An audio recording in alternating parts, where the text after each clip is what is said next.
बुजुर्ग थे, वो दरिया किनारे वुजू कर रहे थे। एक बिच्छू था जो एक लकड़ी पर तैरता हुआ, कभी पानी के हचकोलों से वो डूबता भी और कभी लकड़ी को थाम लेता, यूं पानी के बहाव पे जा रहा था। तो उन बुजुर्गों ने देखा तो हाथ डाल करके उसको निकालना चाहा, तो उसने अपनी फितरत के मुताबिक उनके हाथ पे डंग मार दिया। दर्द की शिद्दत से हाथ झटका तो वो गिर गया, तो फिर डूबने लगा तो फिर पकड़ा और फिर उसने डंग लगा दिया।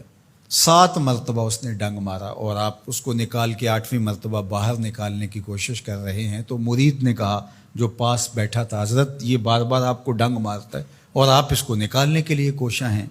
फरमाया वो अपनी बुरी फितरत से बाज नहीं आता, मैं अपनी अच्छी आदत से बाज कैसे आ जाऊँ। तो लोगों के साथ रवैया अच्छा रखे, वो जो भी रवैया रखे। हम कहते हैं कोई ईंट उठाएगा तो हम आगे से पत्थर उठाएंगे, तो ये क्या कमाल हुआ। लोग कहते हैं तुम 1 कदम पीछे हटोगे, मैं 10 कदम पीछे हटूंगा, तो ये क्या कमाल हुआ। तुम कहो मियाँ तुम जितने मर्जी कदम पीछे हटो, मैं भाग के तुम्हारा दामन पकड़ लूंगा, तुम्हें जाने नहीं दूंगा, एक दिन तुझको भी जीत लूंगा मोहब्बत के जोर पे।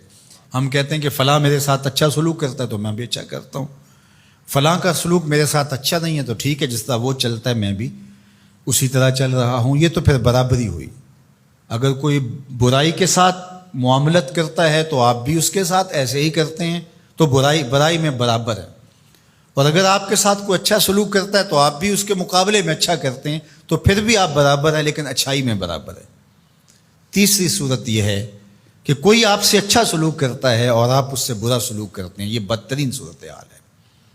और सबसे बेहतर सूरत क्या है कि किसी का रवैया तल्ख भी हो, किसी का अंदाज नामुनासिब भी हो, कोई आपके साथ बुरा सलूक भी करता हो लेकिन आप उसके साथ अच्छा सलूक करते हो।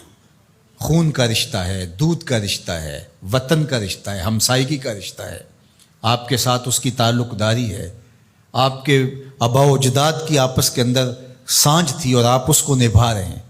तो ये है बेहतरीन रवैया कि किसी का कोई भी रवैया हो आप उसके साथ अच्छा रवैया इख्तियार करते हैं।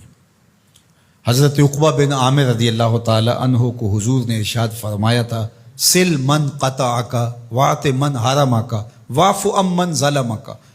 ए उक़बा बिन आमिर, जो तुझसे ताल्लुक़ तोड़े तो उससे ताल्लुक़ जोड़, जो तुझे महरूम रखे तो उसकी झोलियाँ भर दे, और जो तेरे पे ज़्यादती करे तो उसको माफ़ कर दे, उससे दरगुजर फरमा। ये बेहतरीन किरदार है जिससे एक अच्छा सुथरा पाकीज़ा और मुनासिब मुआशरा तरतीब पाता है और तरकीब पाता है। तो मेरे और आपके आका मौला ने हमें ये तलकीन की, बल्कि फरमाया जो ये चाहता है कि उसकी उम्र में बरकत हो और रिज़्क में इजाफा हो, वो रिश्तेदारों के साथ सलूक अच्छा करे। ये राज है उम्र में बरकत का और रिज़्क में इजाफे का। रिश्तेदारों के साथ अगर सलूक अच्छा करोगे तो तुम्हारी उम्र में भी बरकत होगी, तुम्हारे रिज़्क में भी बरकत होगी।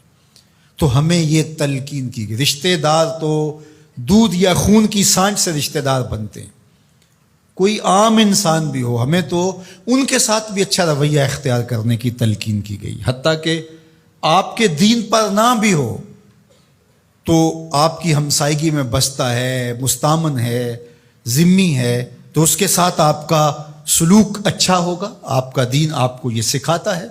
शेख सादी बोले, शुनीदम के मर्दान राह खुदा दिले दुश्मना हम न कर दन तंग, तो रा के मुयस्सर शवद ई मुकाम के बा दोस्तानत खिलाफस्त जंग। मैंने सुना है कि जो अल्लाह के बंदे हैं वो तो दुश्मनों का दिल भी नहीं दुखाते। तुझे तसव्वुफ के मरातब रफ़िया कैसे नसीब हो सकते हैं? तू तो अपनों से जंग छेड़ के बैठा है, तू तो अपनों के गिरेबान फाड़ रहा है, अपनों की पगड़ियाँ नोच रहा है, और तू तो अपनी रिश्तेदारियों को तोड़ रहा है, तो अपने हम मनसबों के साथ उलझाव में मुब्तला है, अपने हम मसलकों हम मशरबों के साथ तेरा उलझाव चल रहा है, तेरी लड़ाई चल रही है।